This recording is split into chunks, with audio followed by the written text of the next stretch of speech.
আসসালামু আলাইকুম রহমতুল্লাহ। গুরুত্বপূর্ণ একটা বিষয় নিয়ে কথা বলি। এই বিষয়টা হচ্ছে ধানে খোল পড়া রোগ। এই খোল পড়া রোগটা হচ্ছে ধানের নিচ থেকে কালো হয়ে বা ঠোসার মতো পড়ে এরপর হচ্ছে পচে যায়। এটা হচ্ছে খোল পড়া রোগ। তো এই খোল পড়া রোগটা কেন আসে জমিতে? এটার এক নাম্বার কারণ হচ্ছে কুচিতে ধান বেশি হওয়া, গাদাগাদি হওয়া। এবং দুই নম্বর কারণ হচ্ছে অতিরিক্ত নাইট্রোজেন ব্যবহার করা, অর্থাৎ ইউরিয়া সার ব্যবহার করা। তো এই যে অতিরিক্ত ইউরিয়া সার ব্যবহার করা, এটা থেকে বিরত থাকা, পরিমাণ মতো ইউরিয়া সার ব্যবহার করা, মানে আপনার জমিতে যতটুকু দরকার ঠিক ততটুকুই ব্যবহার করা, বেশি না করা। এটা হচ্ছে একটা দিক। এবার যে খোল পড়া রোগ আছে, এই রোগটা আমরা অনেকেই ধরতে পারি না। ধান পচে যাইতেছে, অনেকে এসে বলে যে কারেন্ট পোকায় খেয়ে মিশাই ফেলতেছে বা কালো হয়ে যাইতেছে।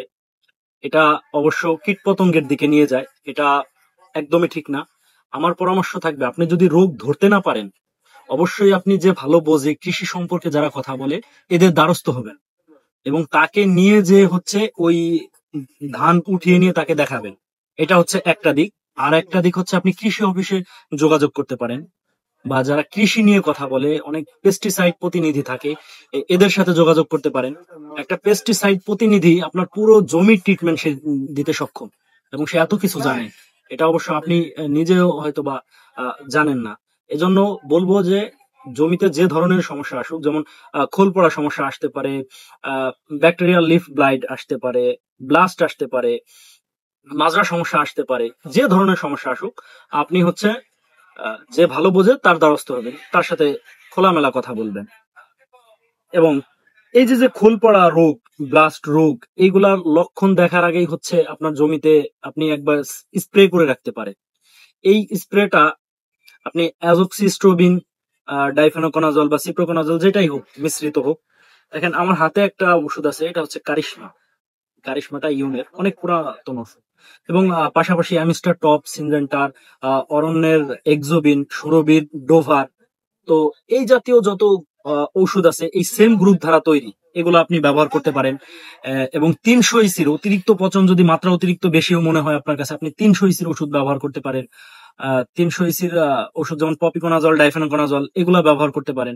এগুলা ব্যবহার করলে আপনার যে ধরনের উপকার হবে, দেখেন আপনি ব্লাস্ট রোগ থেকে বাঁচতে পারবেন। এরপরে ব্লাস্ট রোগের 3টা ধরন থাকে, এই 3টা ধরন থেকে হচ্ছে বাঁচতে পারবেন, যেমন পাতা ব্লাস্ট, গিট ব্লাস্ট, শীষ ব্লাস্ট। আহ, এই ব্লাস্ট থেকে থেকে বাঁচতে পারবেন। এরপরে আহ, যে বিএলবি আছে, ব্যাকটেরিয়াল লিফ ব্লাইট, এটার আসবে না আমি এটা বলবো না। এটার প্রতি একটা অ্যান্টিবডি হচ্ছে গাছে নিয়ে নেয়, অ্যান্টিবডি তৈরি হয়ে থাকে। আহ, এবং এই যে খোল পড়া রোগ, এই রোগটা আপনি রোধ করা পারবেন এই গ্রুপ দিয়ে, এটা 100% আমি আপনাকে বলতে পারি।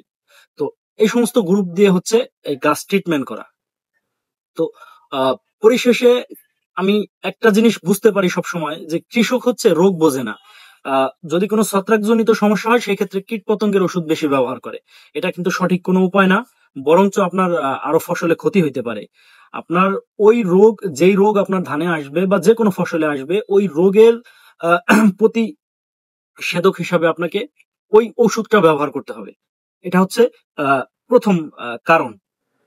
তো আপনি যদি এই বিষয়গুলো না বোঝেন, অবশ্যই ফসল জমি থেকে তুলবেন, এরপর কৃষি অফিসে যান বা আহ, এই এগ্রিকালচারাল যে দোকান আছে এগুলোতে যোগাযোগ করেন। এটা আপনার দায়িত্ব, অবশ্যই পরিচর্যা করার দায়িত্ব। দেখেন এই ধরনের রোগ লাগলে, যেমন খোলপোড়া রোগ, এটা নিয়ে কথা বলতেছিলাম, খোলপোড়া রোগ যদি কোনো জমিতে লাগে, তাহলে ওই জমির পুরো ফলনটা নষ্ট হয়ে যায়। আর পুরো ফলন যখন নষ্ট হয়ে যায়, আপনি সারা বছর কি ফলাইলেন? আপনি যে এত শ্রম দিতেছেন, এই যে বাচ্চা লালনের মতো করে আপনি এই জমির ফসলটা লালন পালন করতেছেন, এটা তো আপনি ক্ষতিগ্রস্ত হচ্ছেন। তো অবশ্যই আমি বলবো যে সঠিক সময় আপনি সঠিক ট্রিটমেন্টটা নেবেন। আপনি না বুঝলে, যে বোঝে আপনি তার সঙ্গে যোগাযোগ করবেন। তো সকলে ভালো থাকবেন, সুস্থ থাকবেন। আল্লাহ হাফেজ।